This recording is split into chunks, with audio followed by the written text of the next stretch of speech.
latte pumpkin spice dans ma tache chaudron, mon petit chapeau et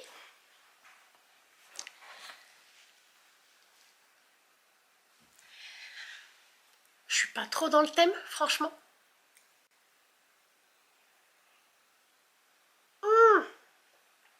Ah, j'ai oublié d'être mon miel. Je reviens.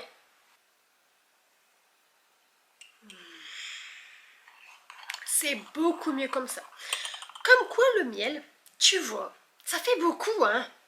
Bon les gars, je me suis dit qu'à l'approche d'Halloween, je devais faire une petite vidéo sur le thème et je savais pas quoi faire du tout. Donc je me suis dit pourquoi pas parler après tout.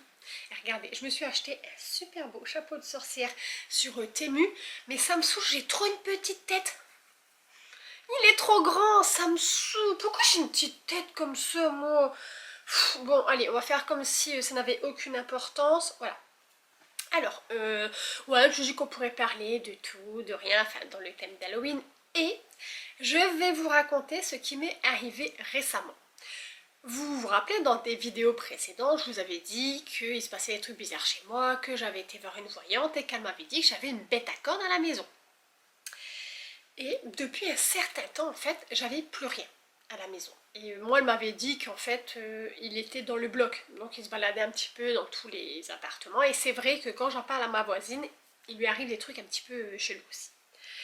Mais bon, depuis un certain moment, j'avais plus rien. Je me suis dit, bah c'est tout, bête à corne, elle est partie. Elle s'est pris d'affection pour un voisin, j'en sais rien, elle reviendra plus, elle m'a même pas dit au revoir, saleté, enfin bref. Et là, récemment, vous voyez, on était en été. Et comme tout le monde, pendant l'été, on fait pas de gratin, de plâtre, comme ça, donc on n'utilise pas nos fours, on fait beaucoup de salades, de sandwichs, des barbecues. Et donc là, forcément, avec septembre, octobre, il commence à refaire froid, j'ai refait quelques plats au four. Et vous savez, moi j'ai un four, bah, je pense comme tout le monde, maintenant vous avez les petits écrans tactiles, vous savez. Et une fois, dans la nuit, en fait, j'entends le touloum de mon four, en fait, le bruit que ça fait quand j'allume la lumière à l'intérieur du four. Alors j'étais dans mon lit, en les gars, donc bon. Je tourne ma tête, et là dans mon couloir je vois de la lumière, donc je comprends que mon four est allumé. Donc je me lève, je vais dans la cuisine, en effet la lumière est allumée, bon, j'appuie sur le bouton, puis je vais me recoucher et je me dis, enfin voilà, c'est... Moi avec la chance que j'ai, forcément il y a un problème, tu sais, tout est tactile et tout, je me dis, il y a un faux contact, il y a quelque chose qui merdouille, enfin bref. Je relève pas forcément, je vais me coucher. Ça s'est reproduit quelques nuits, mais pas si souvent que ça. Et puis, une nuit, j'étais en train de dormir. Et dans mon rêve, j'ouvre les yeux, je suis dans ma chambre et je vois qu'il fait clair. Et de base, en fait, je travaillais et je commençais à 5h30 du matin. Donc je me dis, wow, putain, il fait clair, je suis en retard en fait. Oh, j'étais en panique, donc je prends mon téléphone et là sur mon téléphone, retenez bien cette information qui est très importante. Je vois qu'il est 11h30, je me dis, oh, ah putain ouais là je suis vachement en retard et tout. Et en même temps je me dis, enfin, mon patron, il n'y a personne qui m'a appelé pour me dire, tiens, tu fous quoi, t'es pas là, t'es en retard, qu'est-ce que tu branles? Rien du tout. Et là, il y a un mec que je ne connais pas, je sais pas qui c'est, enfin bref, il débarque dans ma chambre, normal, et me dit, mais non, t'inquiète pas, il fait clair, mais on a encore la nuit, il est 23h30, tu peux dormir tranquille et tout. Et là, dans mon rêve, j'entends touloum de mon four. Je me réveille, je tourne la tête, et là, je vois la lumière dans mon couloir. Mais j'étais bien en fait dans mon lit, j'étais au chaud et tout, Calypso elle était levée contre moi, on était trop bien, donc je me dis, je m'en fous en fait, je me lève pas, j'y vais pas, il s'éteindra tout seul comme d'habitude. Donc je ferme les yeux, je me remets tout fait bien, tu vois. Et là j'entends toudoum, toudoum, toudoum, toudoum, toudoum, toudoum. Ça s'éteint, ça s'allume. Jour, nuit, jour, nuit. Ça commence à m'agacer, mais tu vois, je reste dans mon lit, je m'en fous, je me lève pas. Et là j'entends. Et là je me dis, là par contre c'est pas normal. Je me lève. Mon four était en train de préchauffer à 170 degrés. Donc j'ouvre la porte du four, je sens la chaleur, j'actionne mes petits boutons, je les fais tourner, je remets tout sur 0 et tout. Je referme la porte du four. Et là, quelle heure s'affiche sur l'écran? 23h30. J'étais pas bien. Dans ma cuisine, je me suis dit, écoute, ben d'accord, demain je me lève à 4h parce que je commence à 5h30, ce serait sympa de me laisser dormir, quoi.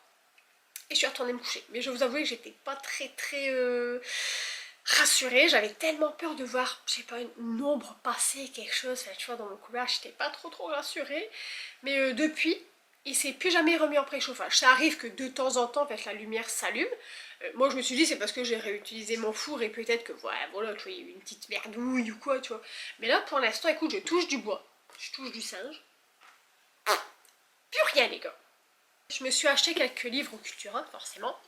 J'ai pris ça, le livre de Mabon. Alors ça c'est l'entrée en fait dans la période de l'automne. Il a l'air trop bien. Je l'ai pas encore lu, hein. Je suis complètement à côté de mes pompes, j'achète des livres que je ne lis pas. Après vous me direz, l'automne ça revient tous les ans, hein, donc j'ai le temps. Mais il a l'air tellement bien, regardez. On vous raconte un petit peu tout plein de trucs. Bon, bien sûr, je tombe sur la page de l'orgie. Bien sûr, c'était exprès. Hein. Mais il y a même des recettes dedans. Attendez, je vais essayer de vous en trouver une petite. J'ai vu qu'il y avait des recettes, arrêtez de mentir. Ça a l'air trop bien. Donc c'est la collection Grimoire des Sabbats de Katie Renferella. Vous ne pouvez pas faire plus simple. Et c'est aux éditions Danaï. Franchement, ils sont trop beaux. Donc j'ai pris celui-là et forcément, j'ai pris Samhain pour l'Halloween. Il est trop beau. Et là aussi, pareil, en fait, il y a des recettes. J'ai vu qu'il y avait des recettes pour remonter. Montrez-moi une recette. Prendre soin de soi, mais non, c'est pas une recette, c'est de la nourriture. De la nourriture. Didi, c'est pour toi. Soupe à la citrouille. Marie, si tu passes par là, t'as le droit aussi. Non, franchement, ils ont l'air super bien, ils sont super beaux. Franchement, ils sont magnifiques. Moi, j'adore, je les trouve trop beaux. Et il y a Yule, du coup, pour Noël qui va arriver, il faut trop que j'aille l'acheter. Donc voilà, les deux là que j'ai pas encore lu, mais on aura le temps. Ce chapeau qui bouge sur ma tête, ça me saoule. Est-ce que je suis encore bien positionnée? Oui. En ce moment, je suis en train de lire quoi, moi? Les Galeries Hurlantes. Alors ça se passe dans le nord de la France, donc c'est trop fou. Et en fait c'est l'histoire d'une petite fille qui aurait une amie imaginaire. Enfin, en tout cas c'est ce que son père pense. Mais il se passe pas mal de choses un peu étranges, donc il faut venir un spécialiste. Et en fait il se rend compte que cet ami imaginaire, en fait c'est pas un ami imaginaire. Et en fait sur la route de la maison, en fait vous avez une ancienne mine où il y a eu un coup de grisou et donc bah, voilà, c'est en ruine. Et vous avez aussi un hôpital, je vais dire psychiatrique mais pas du tout, un hôpital tout simple qui est aussi en ruine parce qu'en fait dû au coup de grisou en fait ça a défoncé la mine mais ça a détruit aussi l'hôpital. Et en fait dans les tunnels qui relient les deux, en fait, il y a pas mal d'âmes en fait égarées et bon, ça fout un petit peu le bordel. Donc là, pour l'instant, j'en ai lu un peu plus de la moitié. Je suis à la 135e page. C'est bien, c'est cool. Pour l'instant, ça me plaît. Maintenant, je sais d'avance que je le garderai pas parce que je vais pas le relire, mais pour l'instant, ça me plaît pas mal. Niveau lecture, j'ai lu ça. Allez, je vous fais une petite avant-première de mon update. J'ai lu La maison pâte de poulet. Vous savez, ma fameuse Baba Yaga, j'avais trop hâte de lire ce livre. J'étais tellement déçue. Oh, mais d'une puissance, et je suis dégoûtée parce qu'en fait le livre il est trop beau, je l'aime trop.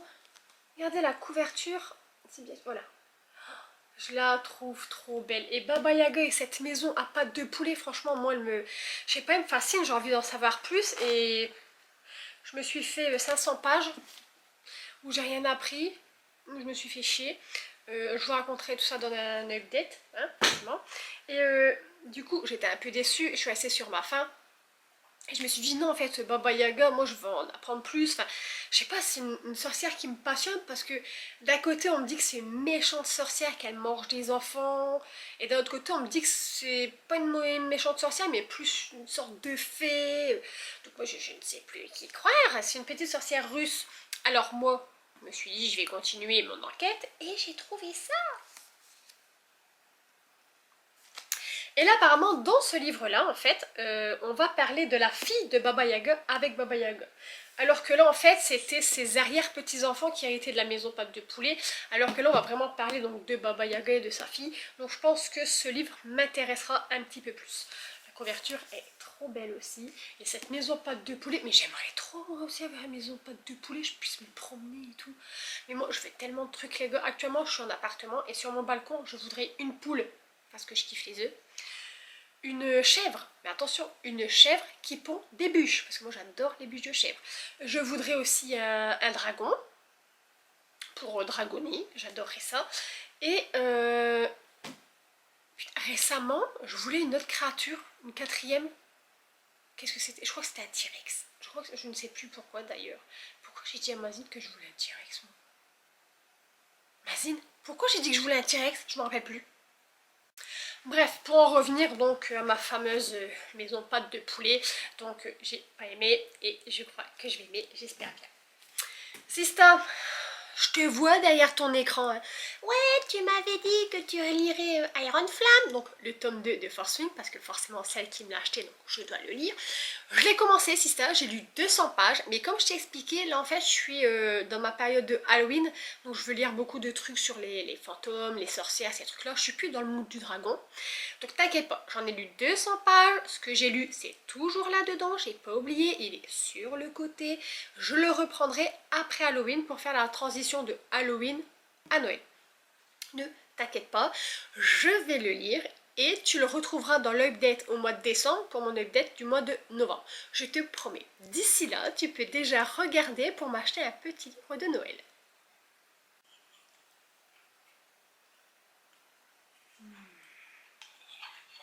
Et le latte pumpkin, franchement, c'est pas pour dire, mais c'est super bon, franchement. Bon, les gars, c'est bientôt Halloween. Moi, j'ai même pas encore commencé à décorer la maison. J'ai tellement peur que les roudoudous démontent tout que j'attends le dernier moment. Je dois faire mes courses aussi. Oh là là, j'ai encore rien pour mon sabbat, c'est horrible. Enfin bref. Ah, bonjour, monsieur Bianco. Elle est où ta tête? Coucou, on te voit. Ouais, t'as vu? En parlant d'Halloween, les gars, j'avais envie de parler un petit peu de la citrouille. Vous savez, la fameuse... Oui, le Jack. Bonjour, monsieur le Jack. Oui, oui, c'est bien gentil de faire une petite apparition. Oh, monsieur Jack, votre trou de ballon à l'écran, non, hein? Oh non, ça se fait pas. Oh non, ça c'est... Ah non, non, non, non, non. Ah non, vous faites plus ça. Revenons à nos moutons. On parlait d'Halloween et je voulais vous parler un petit peu de l'histoire de cette fameuse lanterne citrouille. Est-ce que vous savez d'où ça vient? C'est l'histoire de Jack aux lanternes, je crois que ça s'appelle comme ça. Attendez, je crois que Jack il va être dehors, péché. Ouais, au lieu de monter ton trou de ballon, là, va dehors. Revenons-en à mon histoire de Jack aux lanternes. Alors, c'est une légende irlandaise. Jack, c'est un maréchal ferrant. Il est avare et surtout, c'est un ivrogne. Un soir, dans une taverne, il va bousculer le diable et de ce fait, le diable va exiger que Jack lui offre son âme. Jack va accepter, mais il va lui demander s'il peut lui offrir un dernier verre. Le diable va alors se transformer en une pièce de 6 pence pour payer le tavernier.